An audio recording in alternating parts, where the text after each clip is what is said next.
And we're doing this together with the IFC, getting them certified through a mini MBA, all right, and helping them grow their business. In the one which started in 2020, we basically had to make it a hybrid event because of the coronavirus. Already, for the 2021 batch, we have 37,000 applicants coming from 10 countries across the continent. Our belief is that by the time we do this over the next 5, 6, 7 years across Africa, perhaps we'll start seeing about 54 countries represented.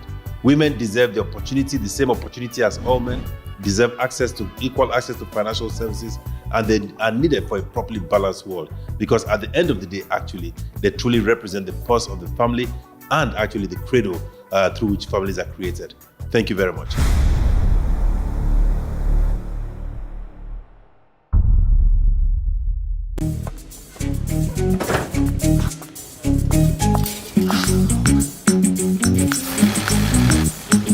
Lady W, world famous, please say. That's me, darling.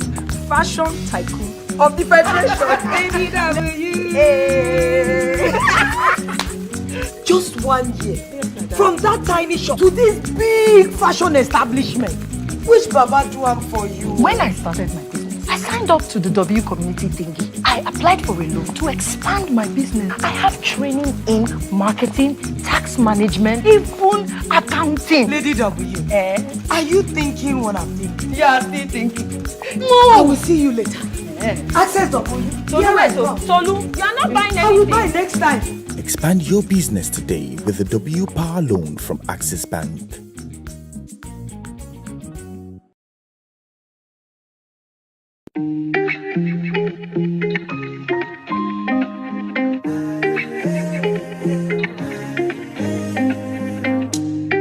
I see a light inside of you, so let it shine. It's time to spread your wings and fly. Reach for the sky. Get up, don't let nothing hold you. Get up right now, right now. Get up, don't let nobody tell you that you can't. There is greatness inside of you. You're the one that the world is waiting for. Every step you take.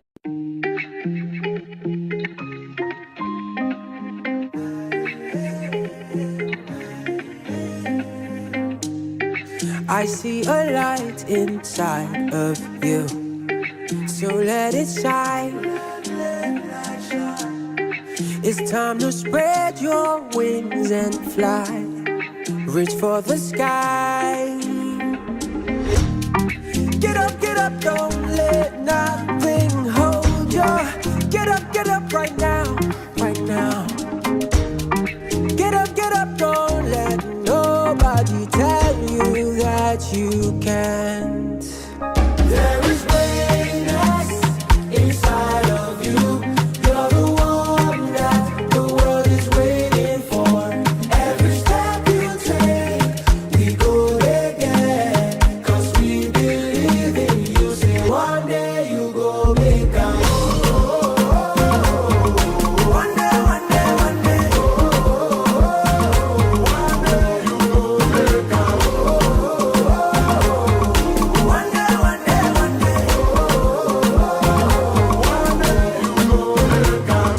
Don't let nothing push you down. Stand with the bow. Yes, we believe in you. Yeah. Don't you give up on yourself till the world knows who you are. Keep on shining. Get up, don't let nothing hold you.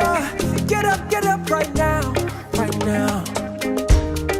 Get up, don't let nobody tell you that you can't. There is greatness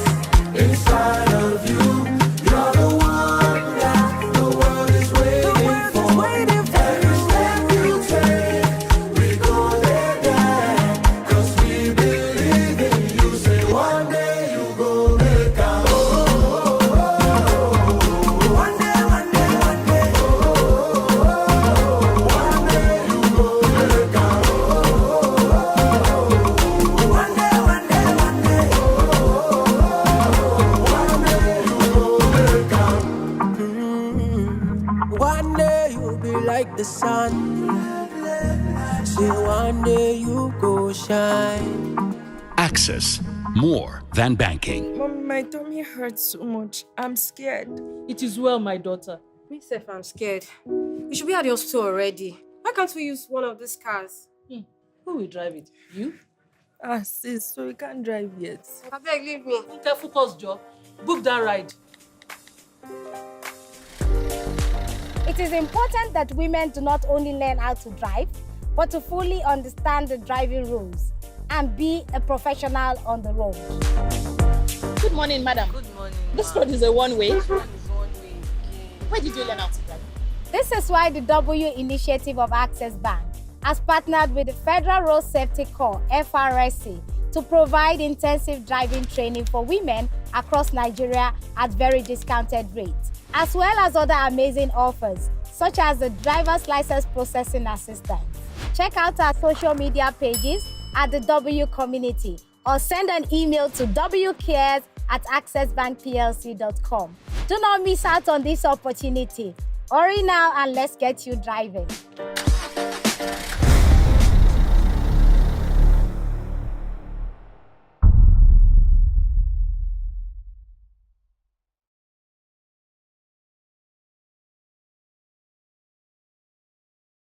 Issues about sustainability are very important to us, and it's something we pursued from 2006 when we had our first gender empowerment program, which was about supporting female entrepreneurs. We did that program together with the IFC, and I think we're able to train about 1,000 women on accounting and all sorts, inclusive of giving them money. Let me quickly say that there was not more than a 1% default of all the loans that we gave to them. Now that program evolved into what we refer to as the W Initiative, which is basically aimed at inspiring, connecting, and empowering women. Now, these programs for us, the whole idea is about supporting our female folks, customers, staff, and ensuring that everything required to create a sustainable world is done. There is no reason why in specific societies you basically find people discriminating in terms of lending to women or supporting them, etc. For us at Access Bank, we think that women need to be served, deserve equal rights as men, deserve equal access to financial services, because as far as I'm concerned and as far as the brand we represent is concerned, they represent the most potent talent you can find in the world. What we're doing today is Womenpreneur Hackathon. Actually, it's called Pitchathon. And the whole idea was about pulling women together, and we're doing this together with the IFC, getting them certified through a mini MBA, all right, and helping them grow their business. In the one which started in 2020, we basically had to make it a hybrid event because of the coronavirus. Already, for the 2021 batch, we have 37,000 applicants coming from 10 countries across the continent. Our belief is that by the time we do this over the next 5, 6, 7 years across Africa, perhaps we'll start seeing about 54 countries represented. Women deserve the opportunity, the same opportunity as all men, deserve equal access to financial services, and they are needed for a properly balanced world, because at the end of the day, actually, they truly represent the pulse of the family and actually the cradle through which families are created. Thank you very much.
Issues about sustainability are very important to us, and it's something we pursued from 2006 when we had our first gender empowerment program, which was about supporting female entrepreneurs.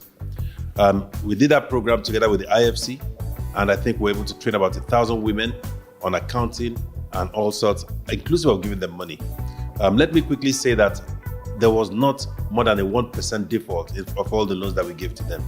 Now that program evolved into what we refer to as the W initiative, which is basically aimed at inspiring, connecting, and empowering women. Now these programs for us, the whole idea is about supporting our female folks, customers, staff, and ensuring that everything required to create a sustainable world is done. There is no reason why in specific societies you basically find people discriminating in terms of lending to women or supporting them, etc. For us at Access Bank, we think that women need to be served, deserve equal rights as men, deserve equal access to financial services, because as far as I'm concerned and as far as the brand we represent is concerned, they represent the most potent talent you can find in the world. What we're doing today is Womenpreneur Hackathon. Actually, it's called Pitchathon. And the whole idea was about pulling women together, and we're doing this together with the IFC, getting them certified through a mini MBA, all right, and helping them grow their business. In the one which started in 2020, we basically had to make it a hybrid event because of the coronavirus. Already, for the 2021 batch, we have 37,000 applicants coming from 10 countries across the continent.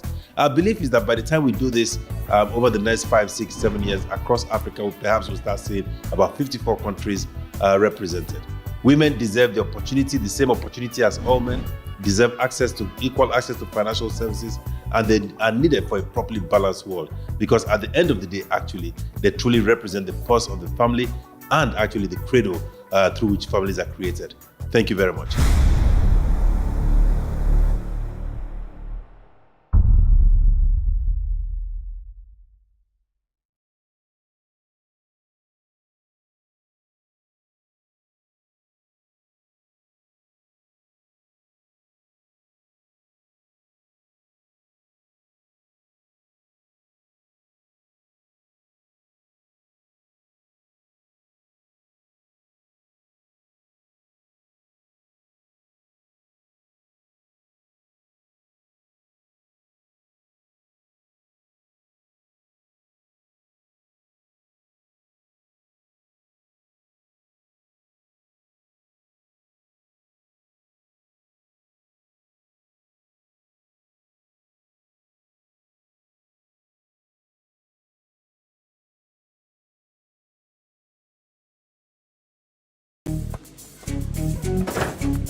Issues are Lady W, world famous.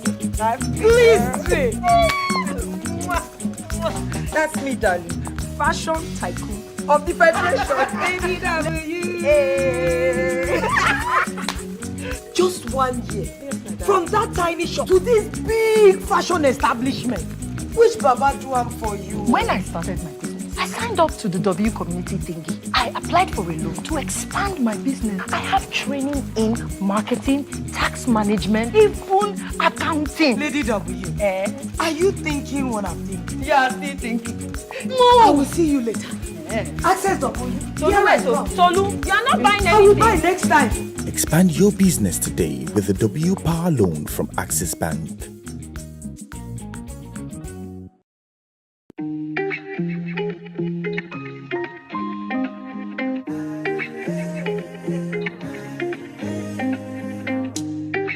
I see a light inside of you, so let it shine.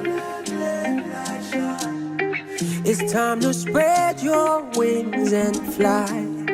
Reach for the sky. Get up, don't let nothing hold you. Get up right now, right now. Get up, don't let nobody tell you that you can't. There is greatness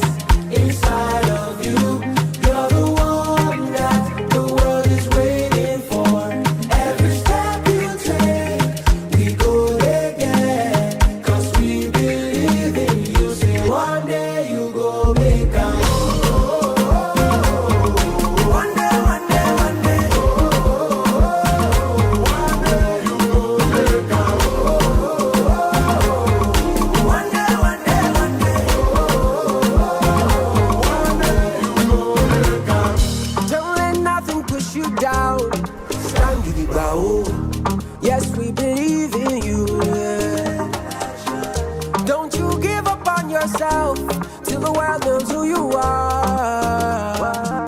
Keep on shining. Get up, don't let nothing hold you. Get up right now, right now. Get up, don't let nobody tell you that you can't. There is greatness inside of you. You're the one that the world is waiting for. Every step you take, we go there, yeah. 'Cause we believe in you. Say one day you go make out. One day, one day, one day.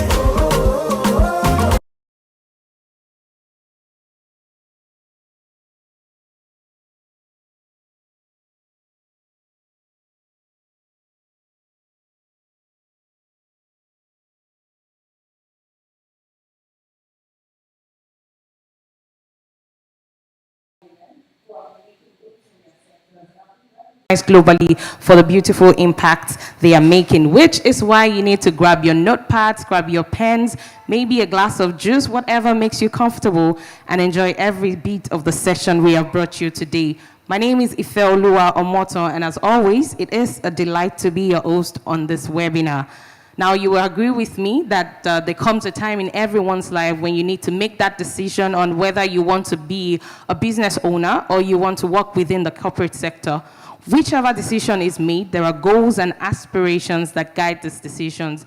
These goals and aspirations then become the driving force for everything that is being done. So for someone in the corporate sector, you can decide, oh, I want to become a member of the top management by the time I spend 10 to 15 years within this organization. And so everything that is done right from day one is a contributing factor to that bottom line, which is why we have brought you this very insightful session to help you move forward in your career. Along the way, you will always need tools, you will need knowledge, you will need everything possible to help you achieve these goals. And that is why this session has been scheduled for you. So thank you again for joining us and welcome. To kickstart the session, please welcome for the opening remarks, the unit head at the W Initiative of Access Bank, Bimpe Kisori.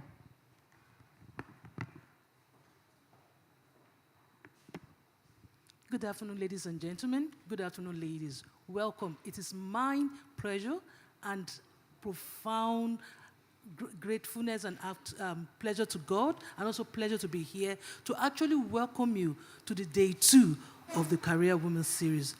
This is a conversation we have to have. The C-suite conversation, positioning women for board membership. Statistics have shown us just 7% of women are board chairs. And the funny thing is that even goes lower to say only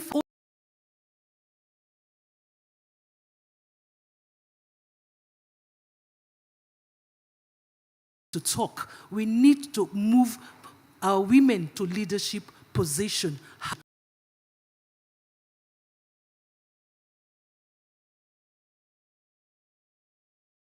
Make a lot of decisions, but is it proper and appropriate for a man to make a decision that affects 50% of the workforce who are women? I think this conversation is interesting. Day 1 was wonderful, but you can believe me that the women in this room, I can feel the energy. I can feel the excitement. I hope you're excited as I am, but prepare. If I were you, I'll have my notepad. I have one. I have my glass of water. Be prepared to be enriched with their insightful knowledge, sharing their tips, sharing their own life experiences. They are making waves. They are really phenomenal women. I welcome you to this day 2 session. Enjoy. Thank you. Thank you very much, Bimpe, for that warm welcome. I am sure a lot of us have been wondering, we've been hearing about the W Initiative. Who are they and what do they do? My next speaker is going to introduce the W Initiative to us and tell us who they are and what they do. Please welcome from the W Initiative, Olufeyikemi Ogunbanwo.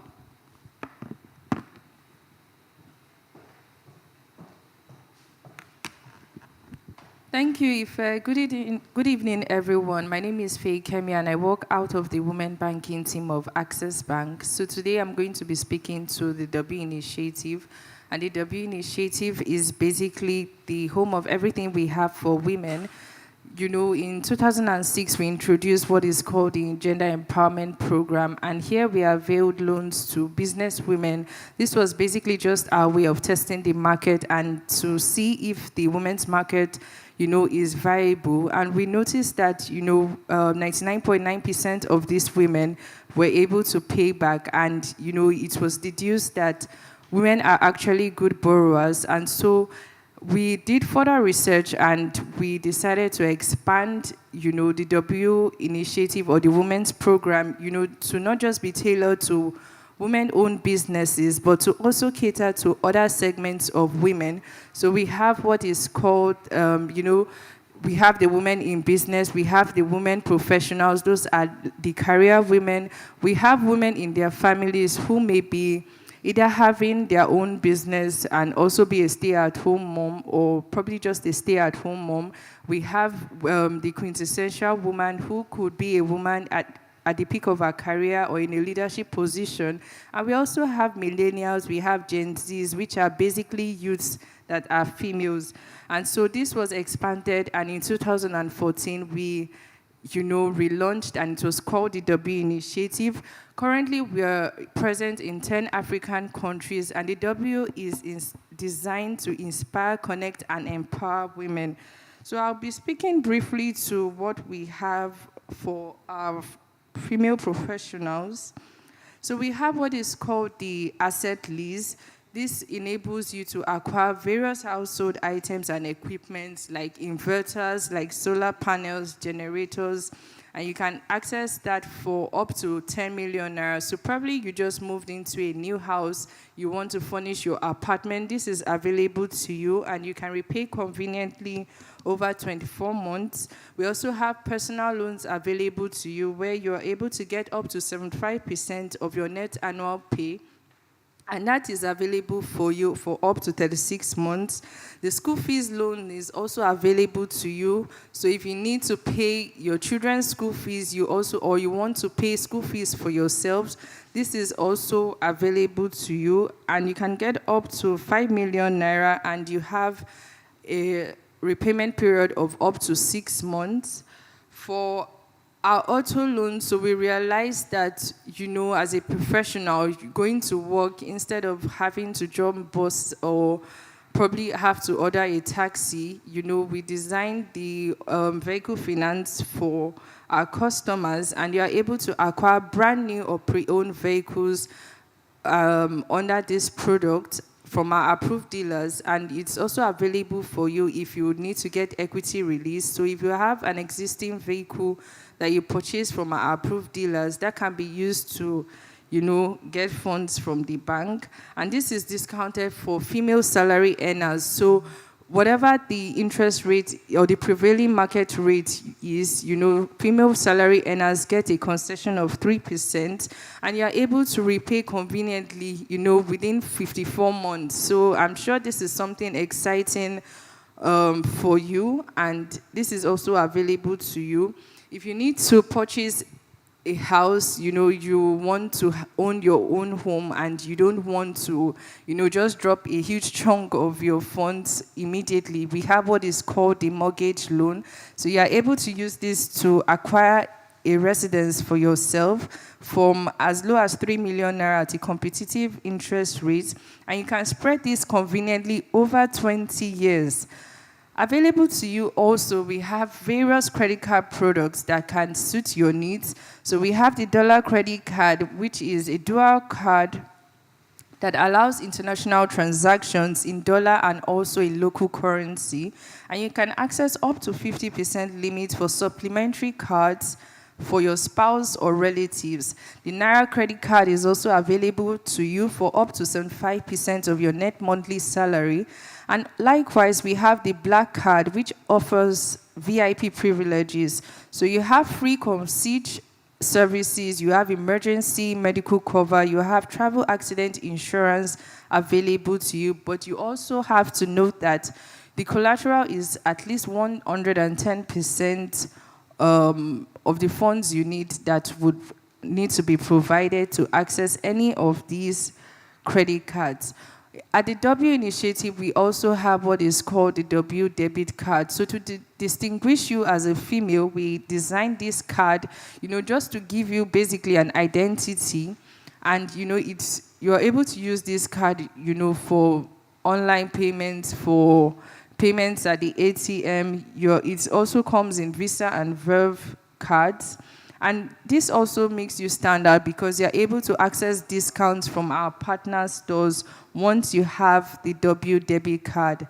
Available also to you are digital loans. So we know that at times you need cash urgently and you don't want to go through the hassle of having to walk into a branch, having to provide so many documentations. So we designed various digital loans to suit your needs, and you can access it at the convenience of your homes or wherever you are.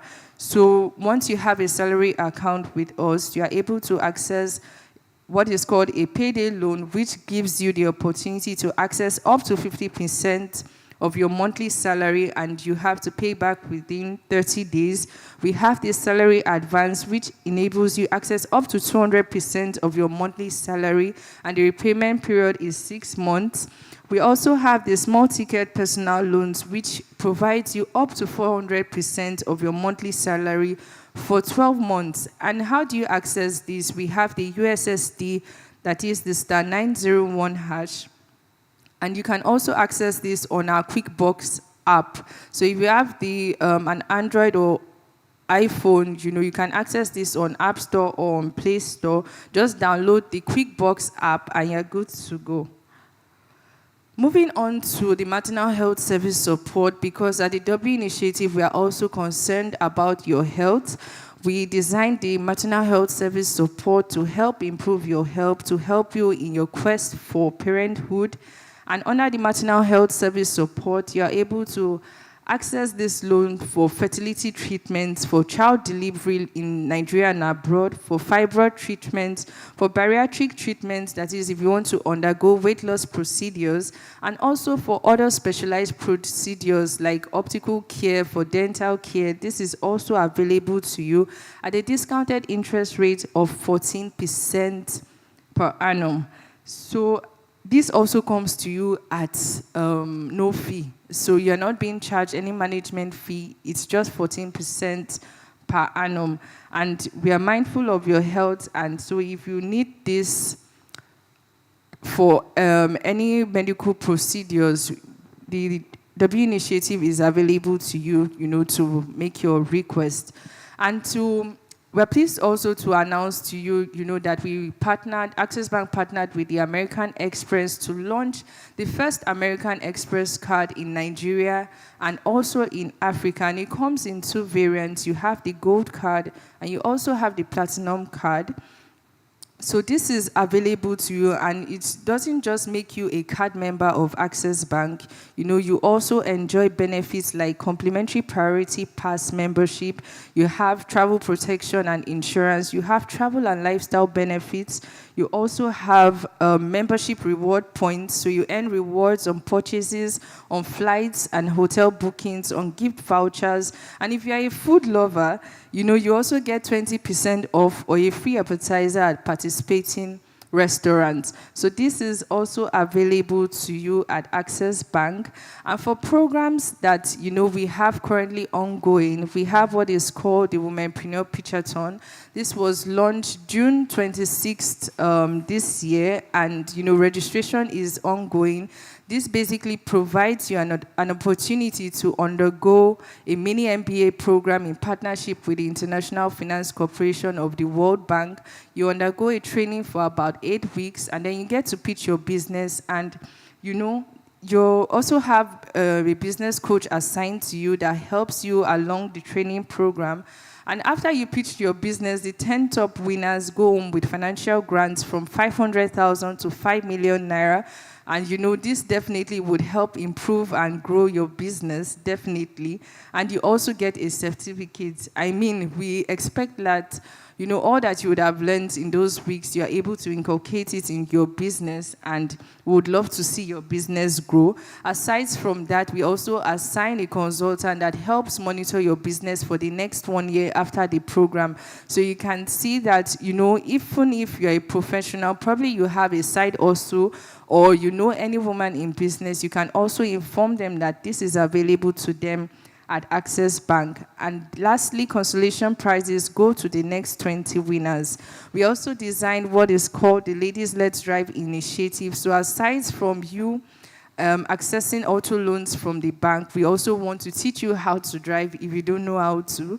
You know, we're in partnership with FRC accredited schools in Nigeria, and this comes at a discount. So if you're in Lagos, if you're in Benin, if you're in Abuja, if you're in Port Harcourt, if you're in Kano, if you're in Calabar, if you're in Kaduna, and if you're in Akwa Ibom, you get to enjoy the privilege of learning from these schools at a discount. And also, if you have an Access Bank account, you get a further discount of 5,000 naira. So if you want to know more about the W initiative, if you have inquiries, if you have complaints, just follow us at the W community on all our social media platforms, that is Facebook, Instagram, and Twitter. And you can also subscribe to our YouTube page at the W initiative. If you need to reach out to us via email, the W Cares is available to you. So just send a mail to wcares@accessbankplc.com. And we would always want you to know that, you know, no matter where you are, we have you in mind. So stay connected to the W community. Thank you very much. Ife, over to you. Thank you very much, Olufe Kemi. That was a very beautiful presentation. You have heard it. We are the W Initiative, and we are aimed at inspiring, connecting, and empowering women, which is the core of the business that we do here at Access Bank. We have a lot of offerings available to you, so make sure to follow us on Instagram, Facebook, and Twitter at the W Community to get more information that you might need. Now, we recognize that professionals encounter a wide range of challenges in the workplace, and that can significantly hinder their growth within their organizations. Now, these challenges, while they impact a whole lot of professionals, it is more pressing when it comes to women. And that makes it very difficult to, you know, achieve the gender diversity that we are all clamoring for. And that is why this webinar was set up to, you know, empower women by providing them with the necessary knowledge and skills that is required for them, for everyone that is aspiring to become a board member. Now, in the words of Harold Bloom, he says, it takes greatness to recognize greatness. In my own words, I would say that it takes greatness to speak greatness. I am sure that you are as eager and excited as I am to hear these phenomenal women that we have here today. Because these women have paid their dues remarkably, and that is why they are being recognized globally for these things they are doing. The very first speaker I'll be introducing is a leading and highly experienced finance expert with over 30 years track record in chief finance officer roles since 1989 and almost 25 years on various boards since 1998 in executive and non-executive capacities. For 6 years until October 2018, she was the executive director, CFO of Union Bank of Nigeria. She chaired the board of one of the bank's subsidiaries and successfully managed the bank's divestment from its subsidiaries. From 2009 to 2012, she was the CBN-appointed Intervention Executive Director at Oceanic Bank, where she also supervised all the bank subsidiaries and served as director of some of the subsidiaries. She co-founded SIAO, a leading indigenous accounting firm that played a key role in the banking sector consolidation under the then CBN Governor Charles Soludo. She was the pioneer MD, Chief Operating Officer at Renaissance Capital Africa. She is the recipient of the CBN Governor's Commendation for Meritorious Service to the banking sector. Since retiring from full-time employment at the end of 2018, she has held independent non-executive director positions at FBN Quest, Merchant Bank, Lafarge Africa PLC, and French-owned Bobad Microfinance Bank Nigeria Limited. She qualified as an associate of the Institute of Chartered Accountants of Nigeria, ICANN, in 1984 and attained fellowship status 10 years after. Please welcome with me the very delectable Mrs. Oyinkan Adewale. Good afternoon, ma'am. Good afternoon. Thank you so much for the warm introduction. Thank you, Access Bank, and thank you to the W Initiative. Thank you very much, Ma. We're glad to have you join us. The second person I'll be introducing is an accomplished professional and business executive leader in the energy industry. She has over 22 years extensive experience in financial management, financial reporting, treasury management, and particularly over 14 years experience in leadership roles. She has a Doctor of Philosophy in Financial Management and Entrepreneurship, and she has a Master's in Business Administration with specialization in strategic planning. She is equipped with necessary knowledge to strategically transform organizations to attain growth, competitiveness, and remarkable outcomes. Her professional experience spans through banking and finance, oil and gas, and the power sector. She's the current Managing Director, Chief Executive Officer of Eco Electricity Distribution Company, the largest distribution company in the sub-Saharan Africa. Under her leadership as MD, CEO, EKEDC has achieved remarkable milestones, which highlights her dedication to driving positive change and excellence in the energy sector. She has worked for major organizations in Nigeria with international pedigree. She worked within the banking sector, while she led different roles, and at that time, she was a relationship manager in Chartered Bank in 2001. She later joined Access Bank in 2003, where she gained extensive experience in branch operations, customer service, cash management, and retail credit management. Prior to joining EKEDC in 2013, she was the head finance and administration at Vanguard Energy Resources, a leading oil and gas trading services company.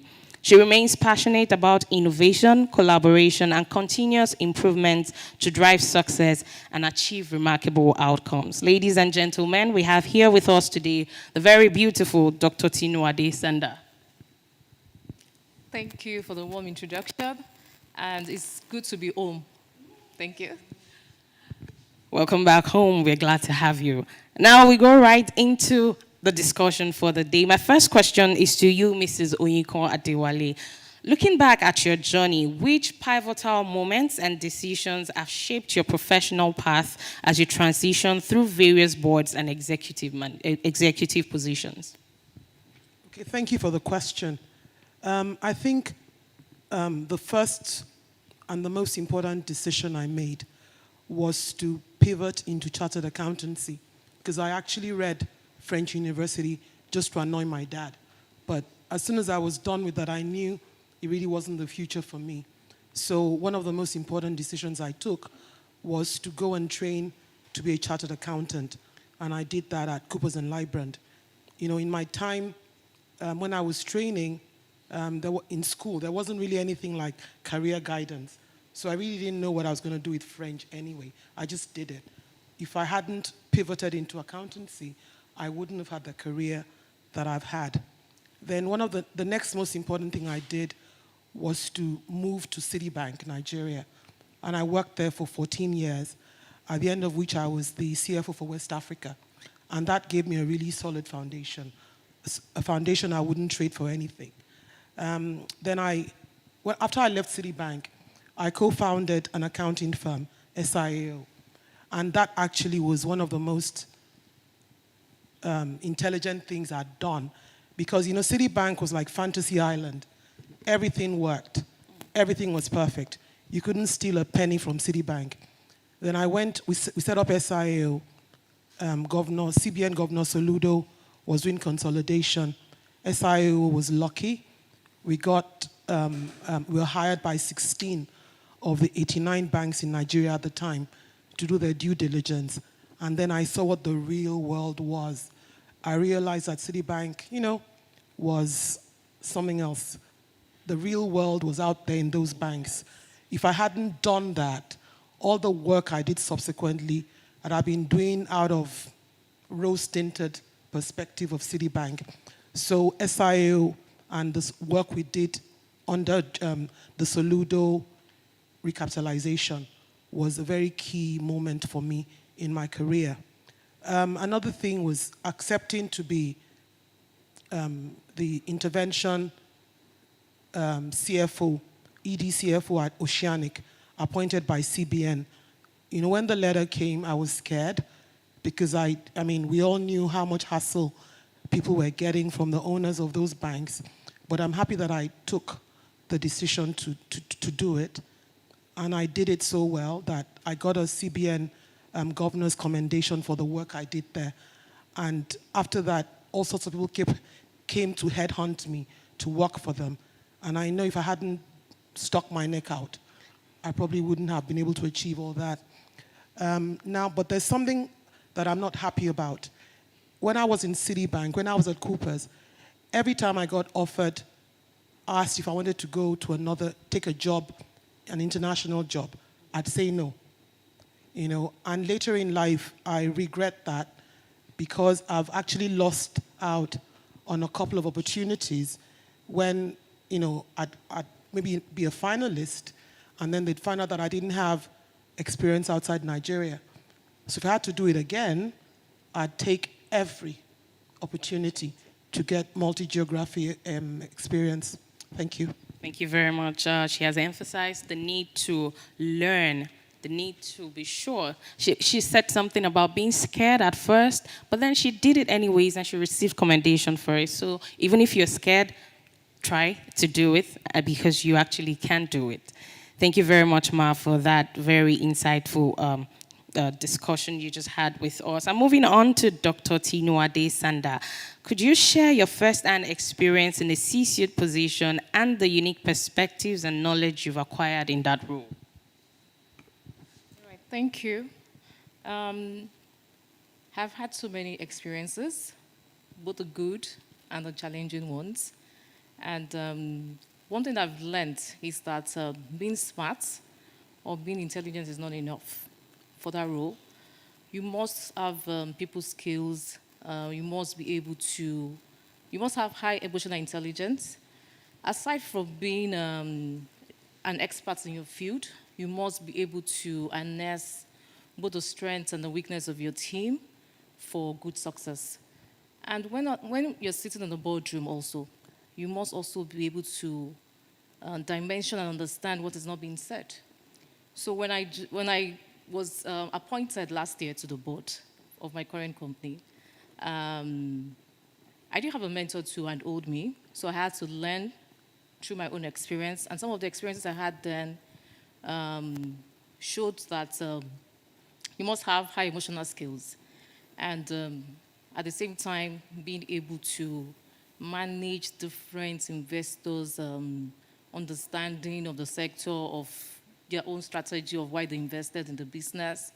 And I also realized that even when you have passion and if you don't carry all stakeholders along, it's quite difficult to get your strategy implemented. So these are real life experience that women face anywhere. And so now, and if you now find yourself being the only female on the board, so in my own case, I was the only female out of 7 people, and I'm the youngest. So it took a lot of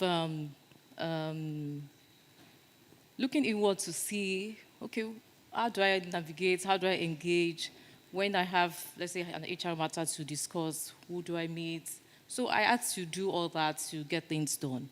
And I can tell you that sometimes experience is the best teacher. And with the experience I have now, I'm sure that I'm willing to share those experiences for other mentees to not repeat such mistakes and help them. So one of the good qualities you must also have for that role, you must have high corporate governance. You must understand the risk of the environment you work in. You must be strategic in able to implement ideas and move the company forward. Because really, as a board member, either you're independent or non-independent director or executive or non-executive, every organization wants to make profits, so you must be able to direct the organization for good success and be able to harness your team for better improvement performance. Thank you very much, Ma. 2 very important things I picked from what she said. One is that age is absolutely not a factor. And two, it is not only about being smart or intelligent. There are skills that you need to acquire. Thank you very much, Dr. Tinuade Sanda, for that very eye-opening speech you just made. I'm coming back to you, Mrs. Oyinkan Adewale. Based on your professional experience, what would you say are the barriers women often face in accessing and advancing into board positions, and how can they scale through these barriers? Thank you. There's so many barriers, but I'd like to stress that they're also surmountable. And some of them are things you can't do anything about. So rather than battle with things you have no control over, just figure out the ones that you can control and address them. That's the first thing I'd like to put on the table. So, getting on the board is usually a step-by-step journey. If you don't, you would typically get to the board from a senior management position, which then implies that you have to get to senior management position from the manager level. How do you get to the manager level? You have to get promoted. You have to stay in the job. So one of the barriers that women face is they don't stay in the job long enough to get the promotion. And when they don't get the promotion, they don't get to the board. But we'll try and look through why they don't stay long enough. Why don't they stay and why don't they get promoted? At the very base of it is that most of the HR policies in the companies in most of the world, not just Nigeria, they were crafted by men who subscribe to, like in Nigeria, cultural perceptions. Some people think a woman's place is at home. We all remember our dear ex-president saying that something about the other room. So those are the sort of men that we have to work with. There are people who believe that women can't be leaders for whatever reason. There are stereotypes. Some people see a woman and they just see her as a caring mother, as a housewife. These are perceptions that people have. Then, let's be real. I'm a very frank person. Some men are intimidated by powerful women. And if you find yourself married to a man like that, chances are he's going to discourage you from being ambitious. Then we have women, I'm a Christian, but they're Christian women who actually misinterpret the Bible when the Bible says wives should submit to their husbands. They have taken this to mean that wives should not progress in career as fast or as high or above their husbands. And that's not what the Bible means by subject to your husband. The Bible means respect your husband. It doesn't say don't advance your career because of your husband. Some women don't want to outshine their husbands.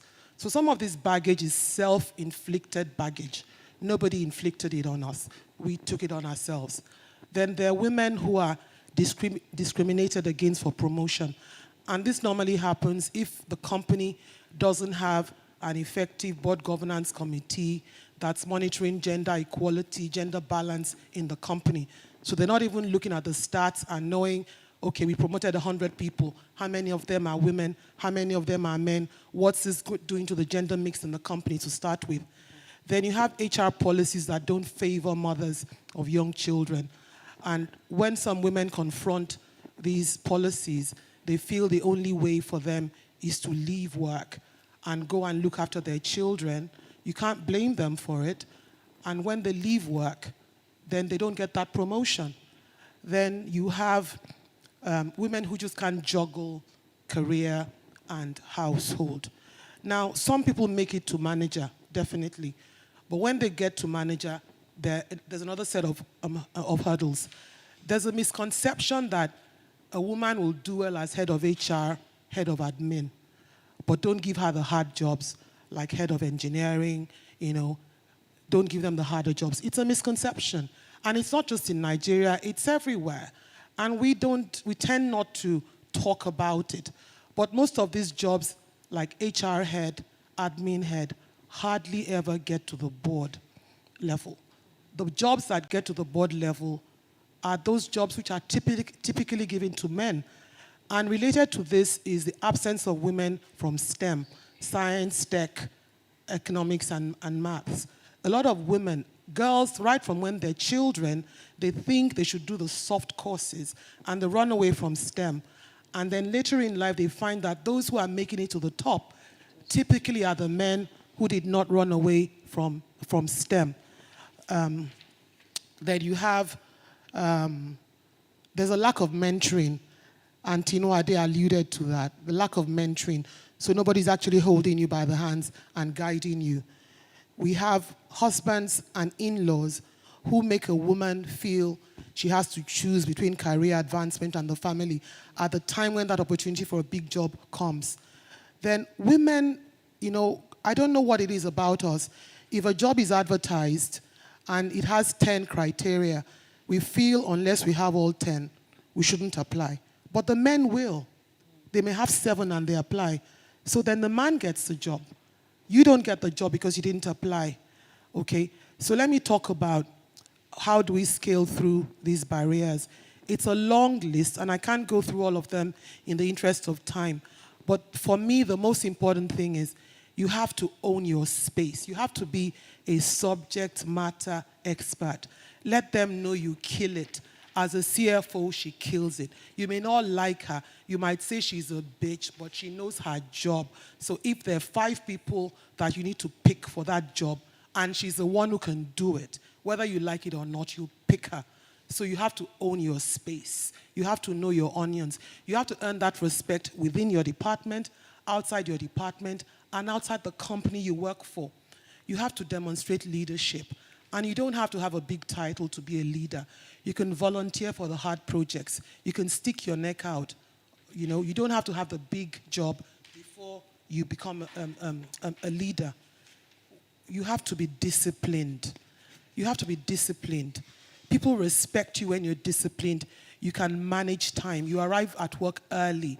You arrive at meetings early. You meet your deadlines. You're respectful of other people's time. Develop yourself, skill up. A lot of women don't skill up, Sometimes the last book they read was when they graduated first degree. You have to extract maximum benefit from your employer. My first managing director at Citibank told me, he said, Onyiko, you have to exploit Citibank. Citibank is exploiting you. You have to exploit Citibank. And what do I mean by exploit Citibank? You need to realize that money is not the only benefit you get from your employer. You have to pick your boss's brain. You have to look for all the training opportunities. You have to look for cross-company transfers. If it's a multinational, avail of the opportunity to be transferred to another country. Broaden your experience within the company. Look for the fast-track programs. Get on them. It's not just about the money. You have to meet your KPIs. If you don't meet your KPIs when you're a manager, you really can't expect anybody to think they can entrust you with big responsibility. You have to speak out. Ladies, we need to speak out. There's research that says ladies come to meetings and they want to talk and they say, I'm sorry, they're apologizing. Apologizing for what? You see men talking BS and they talk BS with confidence. So we have the stuff, and we talk about it apologetically. So that has to stop. I have a list of things we need to speak out about. If you don't agree with your appraisal, speak out without being rude. If you feel you've been passed up for promotion, which you deserve, speak out about it to the right person, not to your friend in the toilet, to the HR manager or to the ED in charge. If you want the next job, speak out. These people are not spirits and witches. If you don't tell them, they may not know that you even want the job. If you go to a meeting, ladies, and this is very important to me, please try to say something at every meeting you go to.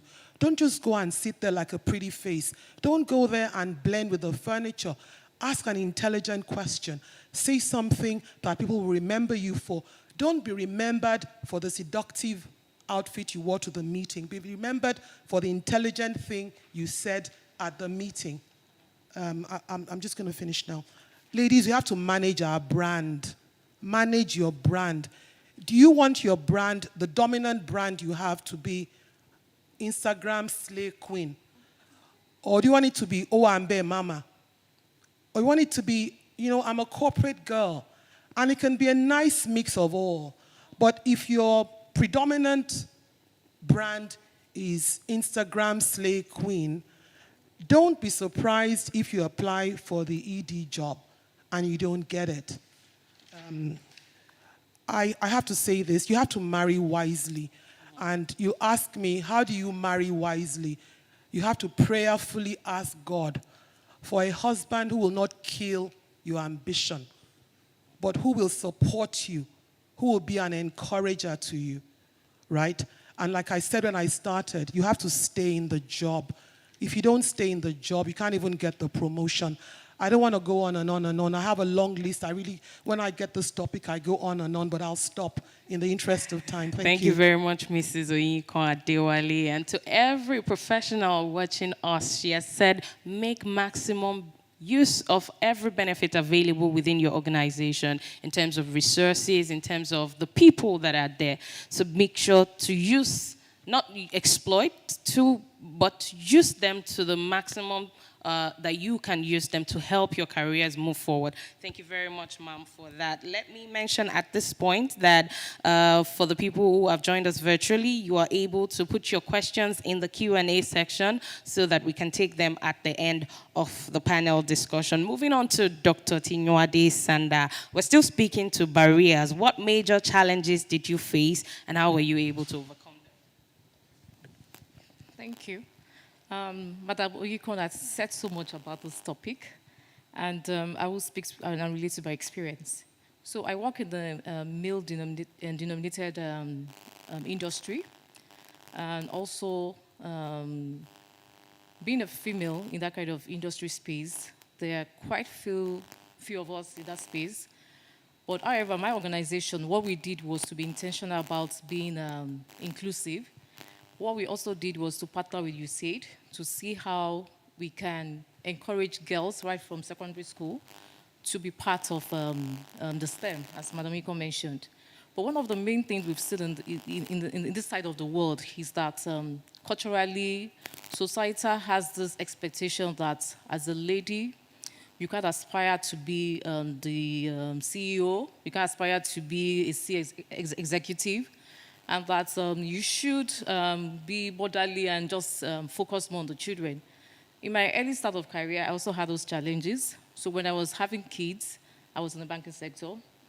And one day I had to decide really that how do I combine and have a work-life balance where I'm able to be there for the kids at that young age.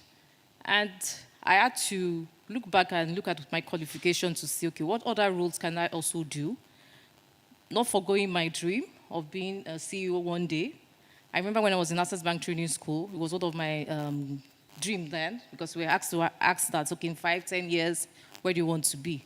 And one of the things I wrote down then was that I would love to be a CEO. But as at that time, I thought I would first be a CEO of my own personal company. So in 2012, I had to make that hard decision of leaving the banking sector because I had 2 young kids then. But then I didn't forgo my dream of working towards being a CEO. I was quite intentional about my qualification. I went back to school to study, to get the necessary skills. I made sure that any training opportunities that I saw, either free or paid, sometimes I paid from my pockets, not waiting for my organization to pay for me. And I was deliberate and particular about getting the necessary skills because truly, we all desire to be promoted. You must ensure that you must have the skill that is required for you to do the job well, so that when people are being selected or people are being interviewed for a role, they would say that, yes, you are qualified for that role because you have the experience, you've been able to deliver, and people trust your ability to do the work. And also, you must be dependable. For we women, quite a lot of us, when we get to a certain stage, I see it currently in my workplace, we get a bit laid back. For you to be on that C-suite level, you must be intentional, you must be deliberate, you must go for every opportunity that you see that counts.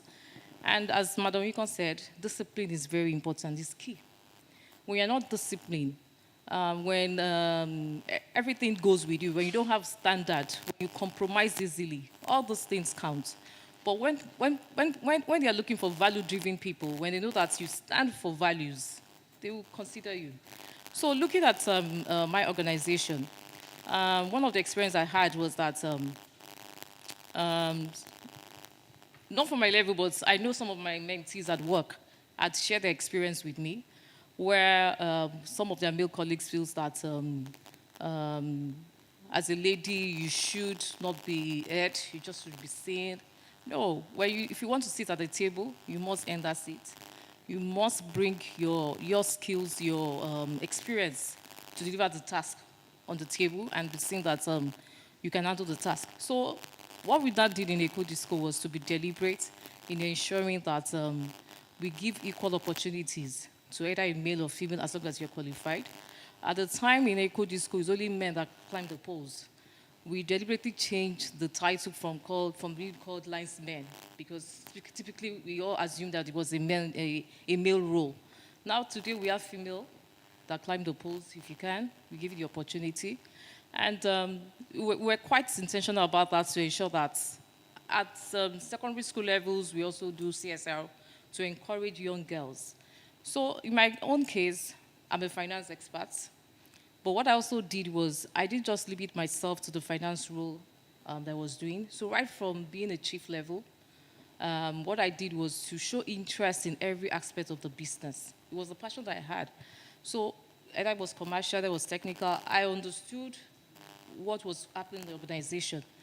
And so by the time the appointment, so I'm also the first female DMD of my company before I became the first female MD. So what that shows was that I had the overall knowledge of every facet of the business, or what it requires to drive business for good performance. So for any female person out there, I would say that in any organization, any sector, whether public or private that you find yourself, learn to understand what happens in other different departments, where you see opportunity to learn what is happening in technical, even if you took German language in school. Have the basic knowledge. It helps. Thank you very much, Dr. Tinua Desanda. You're indeed a woman of many firsts. And one very important thing that I picked from what she said is that if you want to sit at a table, you need to earn that seat. It will not be given to you on a platter. Thank you very much, ma'am. I'm coming back to you, Mrs. Oyinkan Adewale. How can women better position themselves to achieve C-suite roles in their respective industries and sectors? Thank you, Faye. It's about skilling up. It's about having a toolkit and consolidating that toolkit. And the first issue there is subject matter expertise. If you're a C-suite person, it has to be assumed, taken for granted, that you are an expert in that thing you're a chief of. It doesn't matter how sloppy anybody else is. Make sure you are an expert, that you're killing it in that area. Whatever it is you need to do to be expert. I'm so happy that, Ade said, she sometimes paid for the training out of her pocket, because your knowledge, nobody can take it from you. If that company doesn't appreciate it, another company could, and you could use it for your own self. But you have to be humble while owning the space. You have to be humble, because people don't also like obnoxious, arrogant people, and they could punish you for that, and you don't get the job because they think you're arrogant. But we have to be ready for the future. People keep saying the future is digital, but that future is already now. It's here. And women, sometimes we take pride in saying, computer, koyemi, I don't understand. It's an embarrassment. The men who understand, it's the same stuff they have between their two ears that we have. So we have to future-proof ourselves. We have to equip ourselves for the workplace of the future. We have to have an open mind. All the stuff that's buzzing now, artificial intelligence, robotics, machine learning. If you work somewhere, you need to understand how those things are already impacting or could impact where you're working. In the worst case scenario, those things might make the job you're doing right now disappear. So even if you're not learning it for the company, You're learning it in the interest of self-preservation, okay? You need to know which skills and jobs are going to disappear as technology advances, and what are the new jobs that are going to be sought after. You need to know that. The future, that digital future is here. Like Tino Ade said, you have to understand the business you're in, understand the technology trends, understand how the industry is being disrupted already, how it can be disrupted already. It really, really warmed my heart to hear her say that she stuck her nose in every department, technical, commercial, whatever. That's the only way you learn. Financial literacy is what I breathe and eat.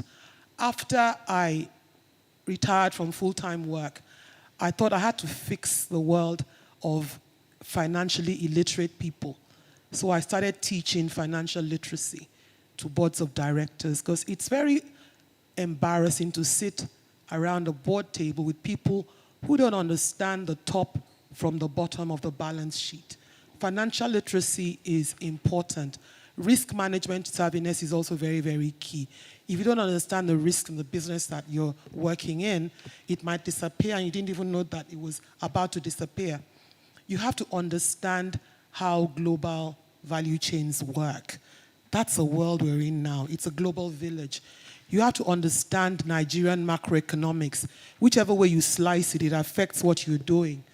ESG is a buzz everywhere. ESG, ESG.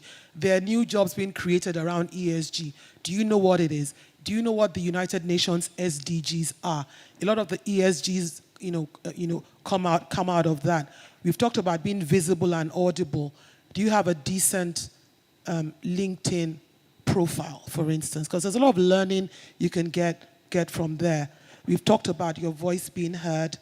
You should attend thought leadership events.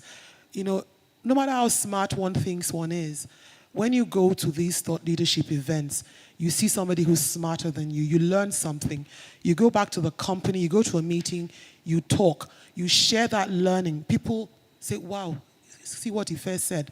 And they respect you for having said what you said. We've talked about speaking with confidence.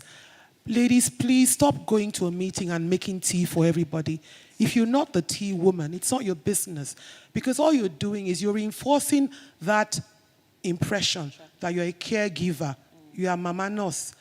Just do the work you're paid to do and let the tea woman make the tea. You make it for the men, they'll drink it, but it just belittles you in their eyes, I'm sorry to say. Stop trying to please everybody. If people give you work that's not part of your KPIs and that's not going to add to your appraisal, say no. Learn to say no. Otherwise, you spend your time doing non-KPI work and you'll be tired by the time it gets to your KPIs. And if you don't meet your KPIs, your appraisal is going to suck. I'm sorry, right? We've talked about, I think Tino Ade alluded to having a sponsor within the business. If you find a sponsor who can speak for you, that person can also coach you. It always helps. When you're not there, on the day when they're discussing promotions, that person will be the voice that speaks for you when you're not there. Avoid being too easily offended. I know women, we have a short fuse, myself included. But every time you let that fuse go, they say you see. If we make her a director now, she'll go to the boardroom and start fighting. So you need to be able to calm down. The young people say, be calming down. Mind that fuse. Don't be the yes woman. Again, I come back to staying on the job. And then if you're not happy about something in the office, please tell the right person.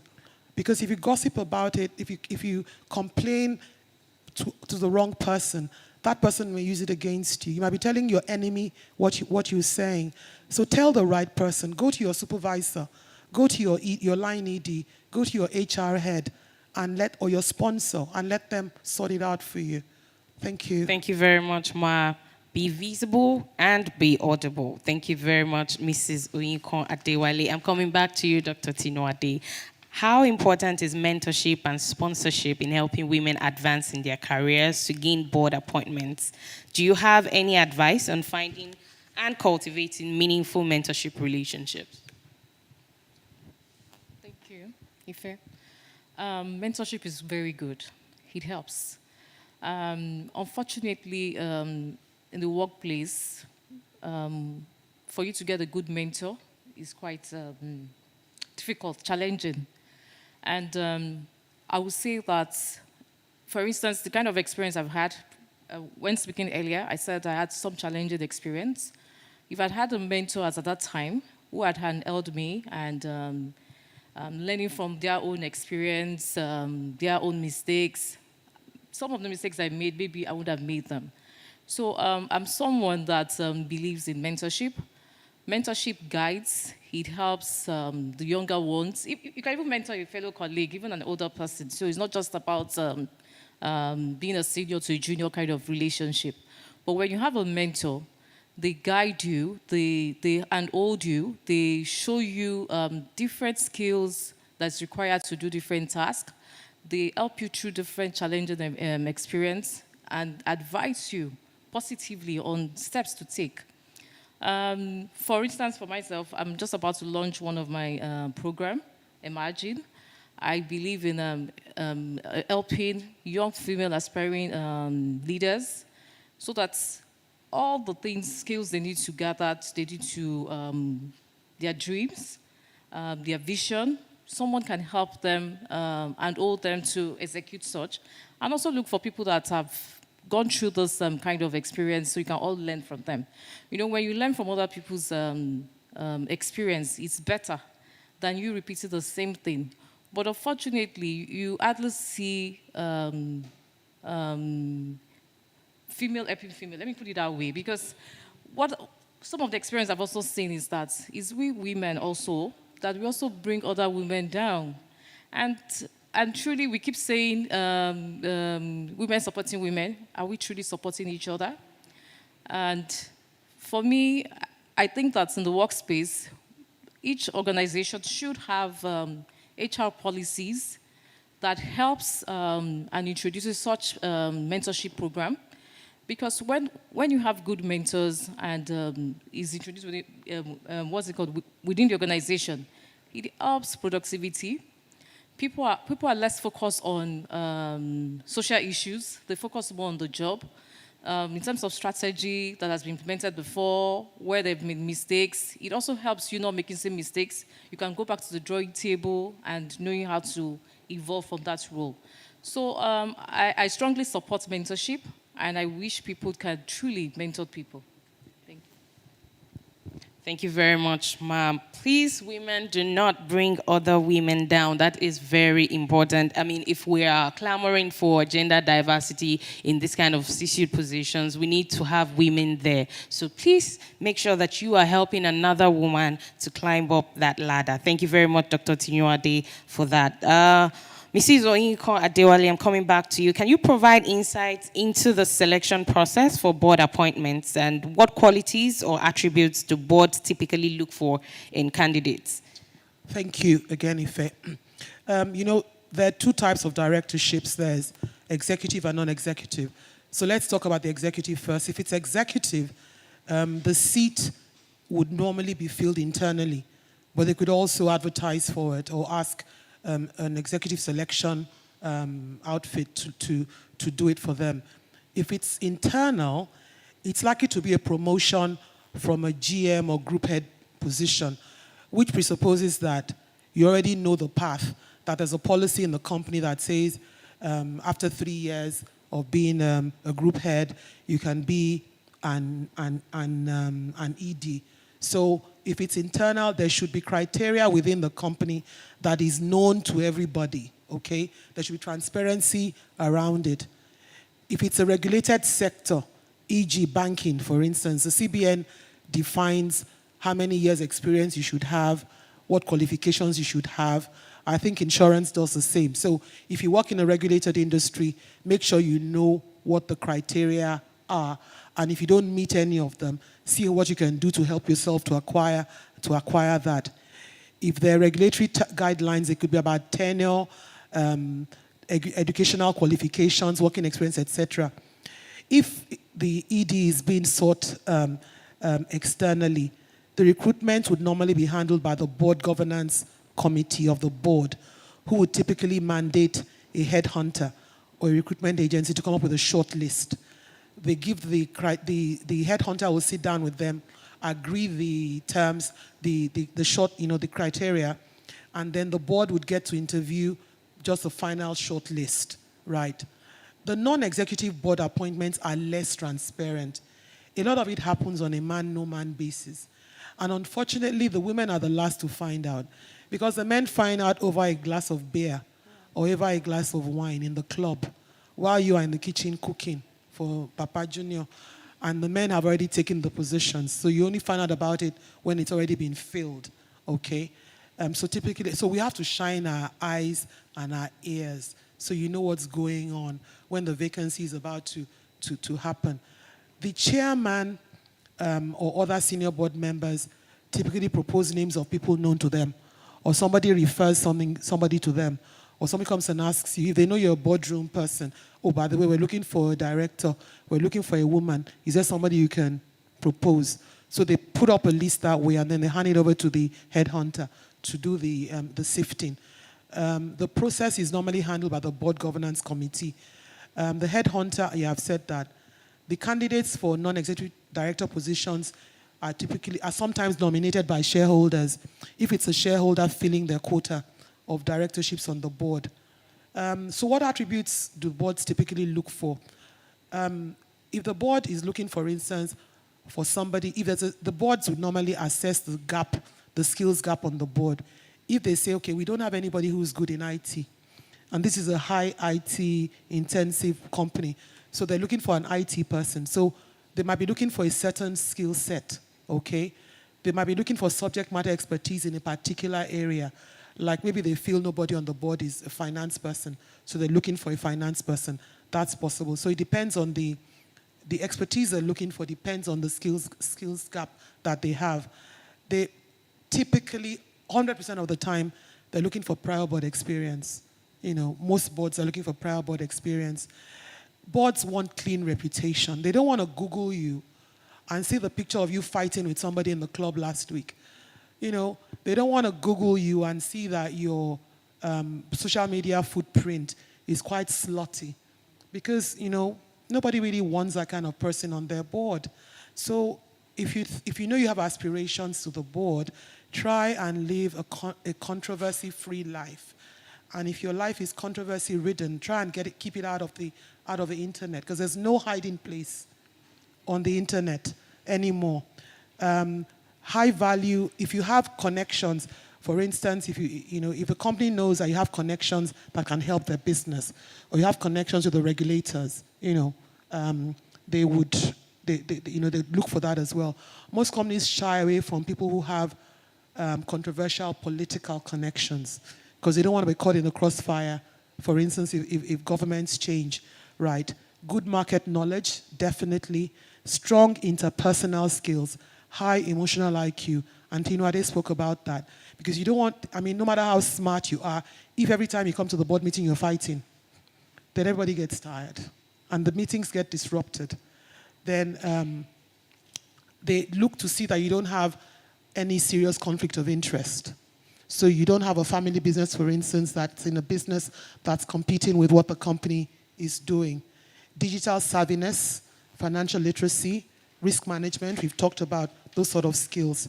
Then I'd just like to give a bit of advice from my own personal experience to women aspiring to being directors. Yes, there are gender stereotypes, there are challenges, etc., but I think we should stop focusing on those negatives and focus on the positives. Because when you look around, it's not all doom and gloom. There's so many women to be proud of, even in Nigeria. We have one sitting with us here, Tinuade. She's the CEO of Eco Disco. There's so many women. Just Google Nigerian female directors, Nigerian female board chairmen. There may not be many, but they exist. See what you can study about them. Look at the female EDs in your company. How did they get there? Go and talk to them. What were their challenges? And build a plan around that, as opposed to just focusing on they won't take me because of the gender stereotypes. Let's think less about the stereotypes and focus on the positives. That's my 2 cents on that. Thank you very much, Ma'am. She has mentioned that we cannot overemphasize the need to have a very clean reputation because, as it is often said, the internet can never forget. Thank you very much, Mrs. Oyinkan Adewale. I'd also like to mention now that you still have the opportunity to drop your questions in the Q&A section so that we can take them at the end of the panel discussion. Coming right back to you, ma'am, Dr. Tinuade Sanda. For female professionals aspiring to break into the boardroom, are there specific networking or visibility building tactics you could recommend? Okay. Thank you, Ife. So for you to break into the boardroom, yes, you must, aside from your being intelligent, I mentioned that earlier, you must also network. You must understand the industry you are stepping into. You must know what you're bringing to the table. And also, if you know, as Madam Oyinkan rightly mentioned earlier, if you know any board person that has had an experience in some certain industry, you can also reach out to ask that. Are there areas where I could do some pro bono service? So there's some boards where you could do some, offer your skills to be a director, non-executive director. And from that way, you can also learn and have experience. So networking is very good, not just for being at the board level, even at your C-level level as a chief or whatever, or ED. You need to network. By networking, you can attract business. By networking, you can know what is happening in the sector. You can know what are the foreseeable challenges. By also networking, you can also get ideas for innovation. So it's not just for because you want to be a board member. Networking is good. From networking, like today, I've met Madam Oyinkan. I'm obviously going to tap into her word of experience. I won't allow her to go scot-free. So meeting people, networking, you're able to build your own relationship. And from building positive relationship, you can also influence others. You can bring those ideas you've learned from this kind of webinar you're having now, from seminars that you go to. You meet different people in different sectors. You get to understand their own experience, and you can learn from there. And it's only by networking and engaging that you can have those experience. So for any female in any role, it's good to network. It's good to also find out what other competitors are doing. And it's by networking that you get those information. So you can also use social media skills and tools to also network. So I think that's that. Thank you very much. She has emphasized the need to network, which is very, very important for us as women who are trying to build our career. My last question to you, Mrs. Oyinkan, is what steps can organizations take to foster an encouraging environment for female staff aspiring to executive board positions and to create a welcoming environment for female members of the board? Thank you. Before I answer that question, I'd like to say something about networking. And I learned this from a webinar I attended about 3 years ago. And the guy's area of specialization is networking. That's all he does for a living. And he said, don't waste your lunchtime. So, you walk into the company cafeteria, you've got your tray of food with you. You're looking for where to sit. I mean, if you sat every day with the people in your department, all you do would be gossip and talking about things that aren't going to take you anywhere. He said, just go and meet somebody. Maybe there's an ED, you've never spoken to her before, but there's something you can learn from her. Take your tray, go and sit beside her. I doubt that there's anyone who would say, don't sit beside me. And he said, learn to maximize those opportunities. I mean, you're stuck in a lift with somebody, you don't really not spend time with that person. Say something intelligent. Ask the person if they could mentor you. I just thought I'd throw that in. So to the question I was asked, which is steps that the company can take to foster an encouraging environment. First, the board must lead by example. So the board itself has to be a gender-balanced board. And my heart goes out for Tinuade, who's the only female in a tank of sharks, seven men, and there are companies in Nigeria that are doing very, very well. I sit on the board of Lafarge Africa, and I think we're about 50-50. Banks like UBA have about 50-50. There's some companies that are doing very well in terms of gender balancing in Nigeria, okay? The board has to lead by example because the gender mix of the board sends a serious signal to EXCO and to everybody else in the organization. If the board has a board governance committee, achieving a particular gender balance, gender mix, has to be one of the KPIs set for the BGC as part of its charter.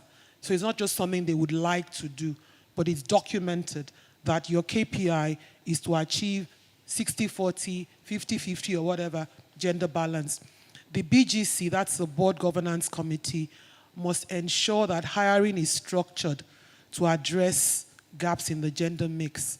So if you're starting today and there's only 20% women, 80% men, and your KPI is 60-40, and you keep hiring men, it's only going to worsen the mix. So the BGC has to make sure that they intentionally work with HR to address the imbalance. There has to be a transparent director selection process, particularly for executive director positions. And we spoke about that earlier. All senior managers should know the path to ED level. It shouldn't be a secret. They should know the path so they know whether it's something they even want to go for or the training they need to take to prepare themselves for it. The company has to intentionally enforce the gender balance as part of the career for ED selection. HR policies must be friendly to women. You know, what are the maternity leave policies? What are the policies for women who, after maybe taking a break to have their kids, want to come back to the workplace? Is there a creche? You know, is there flexible working, for instance? COVID actually has resolved quite a bit of this with people working, you know, remotely from home. Working conditions must be woman-friendly. There must be structures in place for women to report sexual harassment without fear of reprisals or retaliation. If a woman is sexually harassed and she can't report it because she feels the man she's reporting it to is only going to turn around and tell the fellow man anyway, then she's not going to report it. There has to be a structure that allows women who find themselves at the end of sexual harassment, receiving end of sexual harassment, to report it. Female employees, I mean, I was actually going to start talking today by giving a shout out to Gen Zs because I have 2 Gen Zs in my house and I'm intimidated by them. And actually, if there's anybody who I may offend today, it's probably likely to be the Gen Zs because it's from Gen Zs that I've learned everything I've learned about mental health. Mental health. Everything has a mental health angle to it, you know? Yes. So you have to, the company should give female employees access to professional therapists for mental health wellness, right? HR policies should encourage women to stay in the job. We've talked about the gender mix in promotion and training. Tinuade talked about intentionality in promoting women to management cadre. There's an annual board evaluation, and it must be done by a professional, an independent professional, so that if perchance there's a woman on the board who doesn't feel confident to speak out at the board meetings, she can ventilate what she feels in the board evaluation process. The board chairman has a big role to play if he himself is not an oppressor. You know, he must ensure that the male directors don't patronize or bully the female directors. And when they're trying to, he must call them to order. Okay? And finally, I think if your staff, if your female staff want to join organizations like WIMBIS, WISCA, they want to attend the WIMBIS seminar, the company should encourage them and pay for it. And finally, don't stereotype women into certain roles like HR and admin. Thank you. Thank you very much, ma'am. We really appreciate that. My last question to you, Dr. Tinuade. What advice would you give to aspiring female executives who may be hesitant or unsure about pursuing board positions? And then how can they build confidence and take meaningful steps towards boardroom representation? Thank you. Ife. Okay, for female aspiring to be boardroom members, you must have confidence. You must have the right skills. You must have developed yourself. And as a woman, you shouldn't act like a man. So what you typically see is that most female in those roles feels that they must be masculine for them to be respected. You are enough. And when you understand that you are enough and that you have the right qualities and you can speak up and be heard and you know that you can contribute positively, please speak up. It's very important. And what was the second question? I'm trying to remember now. So the second question is how can they build the confidence? Okay. Take meaningful steps so they're unsure. Okay. So easy, as we have all been saying, you must be able to identify how you strike your work-life balance. It's very important. It's key. And also, as Madam Moiko mentioned, your mental health is also very important. And because when I took that role, let me share my experience, a little bit of my experience. When I took the role as an MD, I wanted to prove a point that a woman can do it better.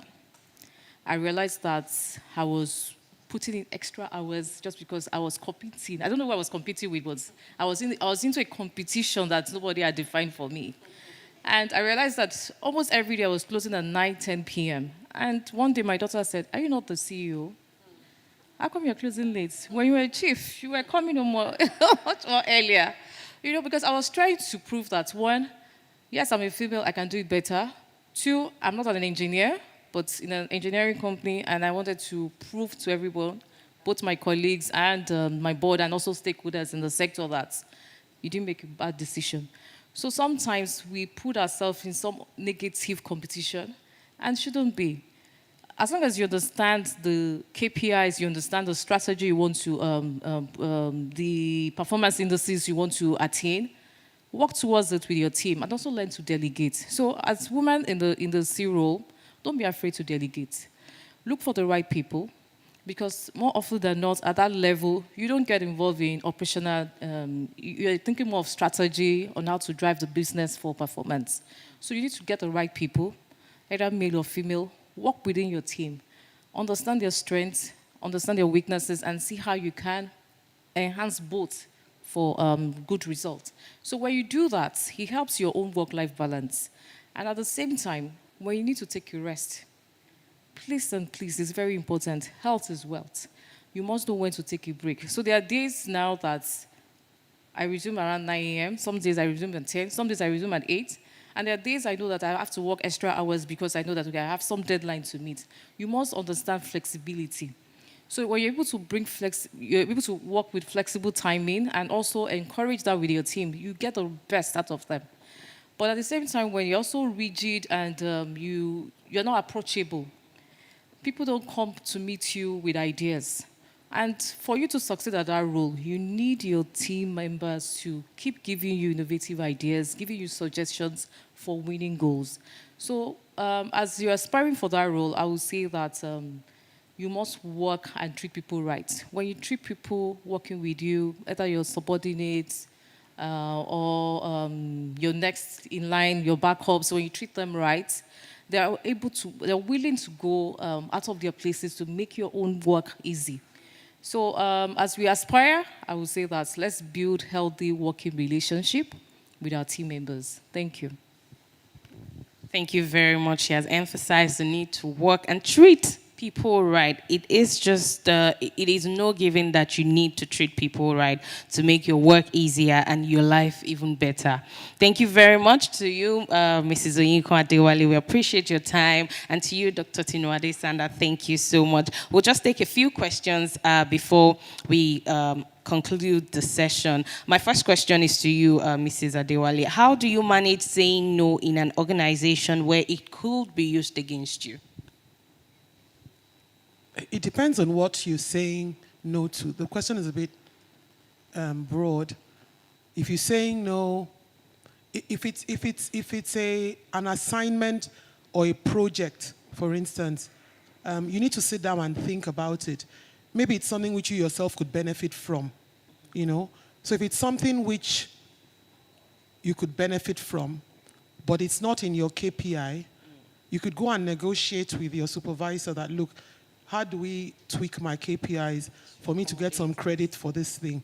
Because if it's not going to give me any credit, then maybe I can't say it. I can't do it. So that way they know that you're not just saying no, but there's a reason why you're saying no.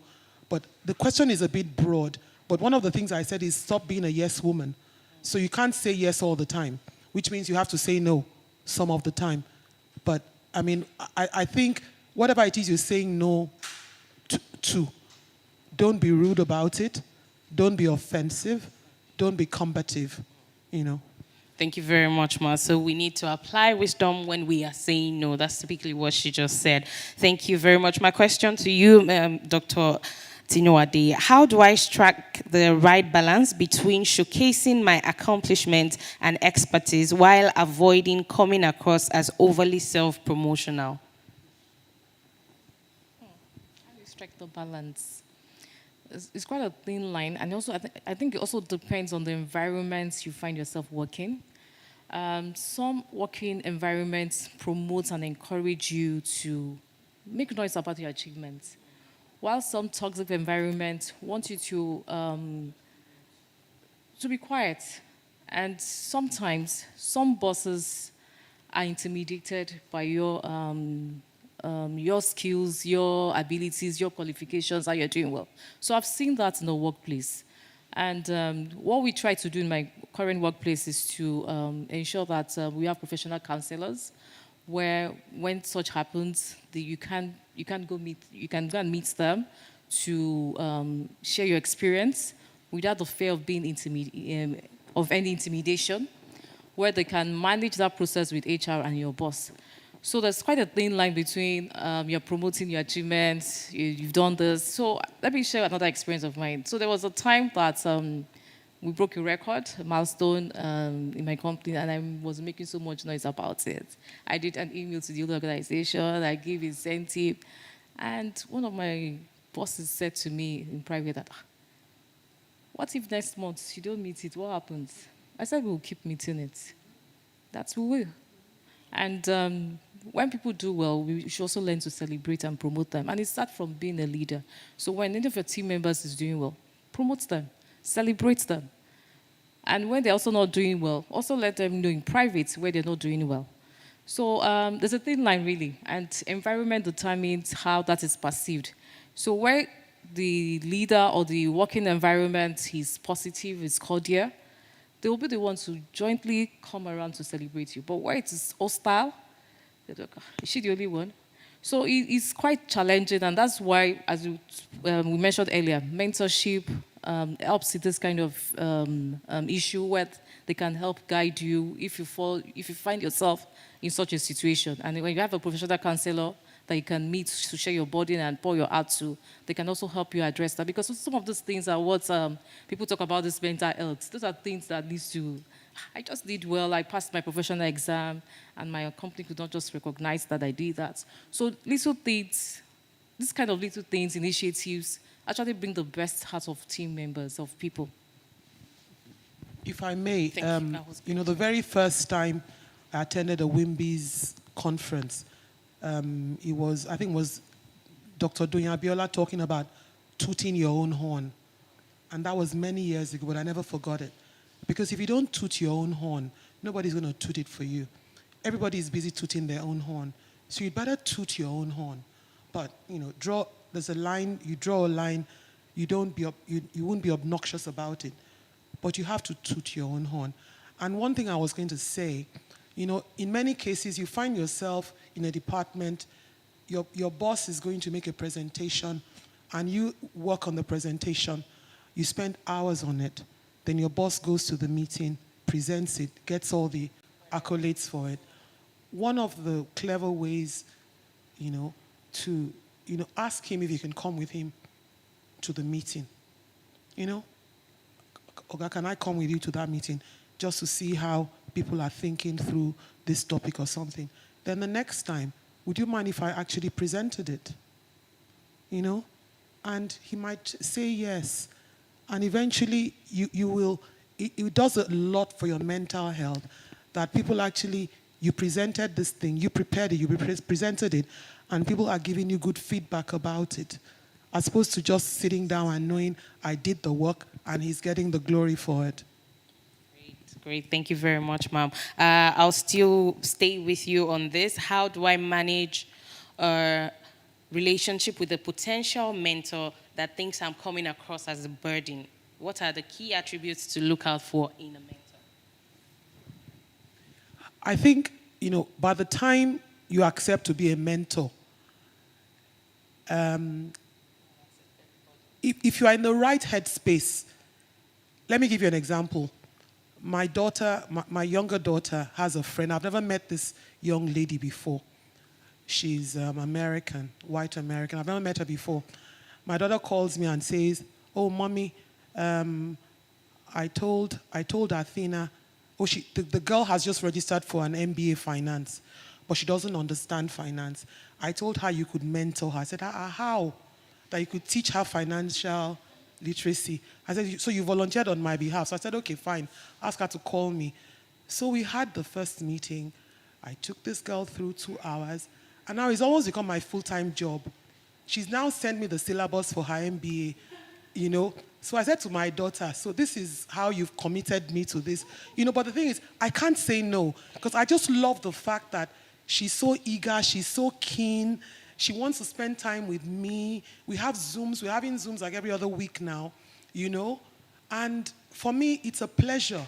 It's a pleasure. So I think if you have the right mentor, the mentor actually delights in your progress. Every time you break through a certain level, your mentor is happy about it. So I don't know that I've felt burdened by any of my mentees. Worst case, if that time that we picked is no longer convenient, then we'll reschedule. And also from a Christian perspective, what you sow, you will reap. I'm always thinking, if it was my children looking for help, would I expect the helper to be dodging them and treating them like burdens?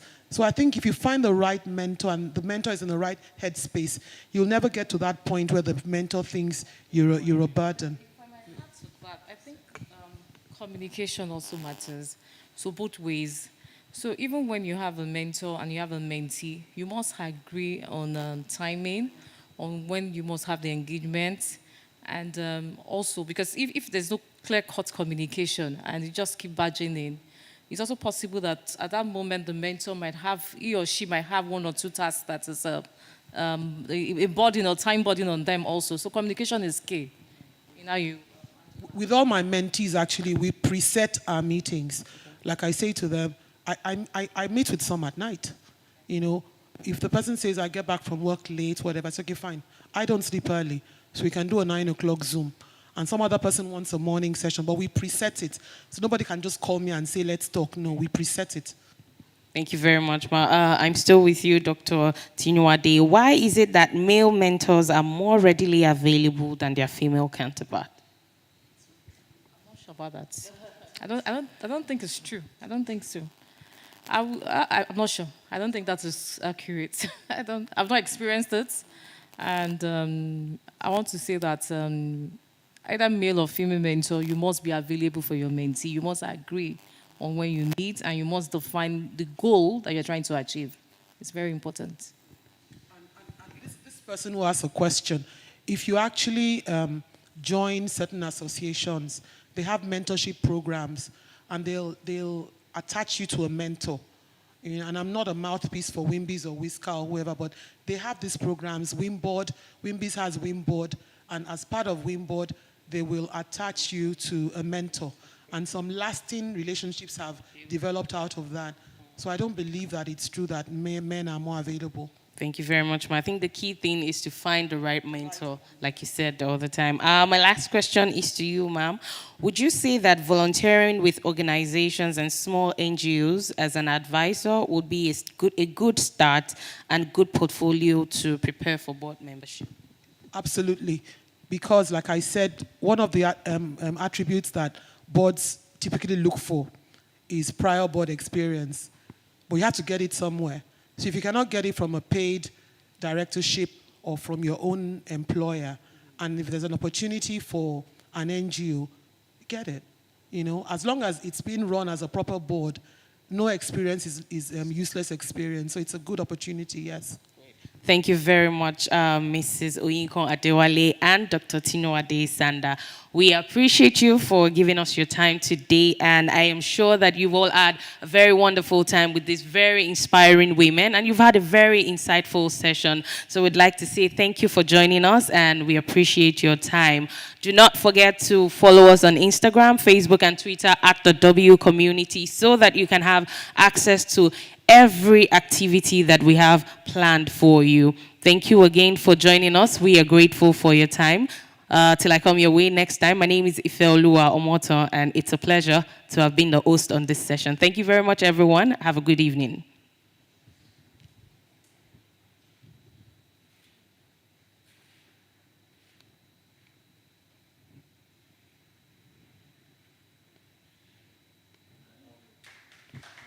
Thank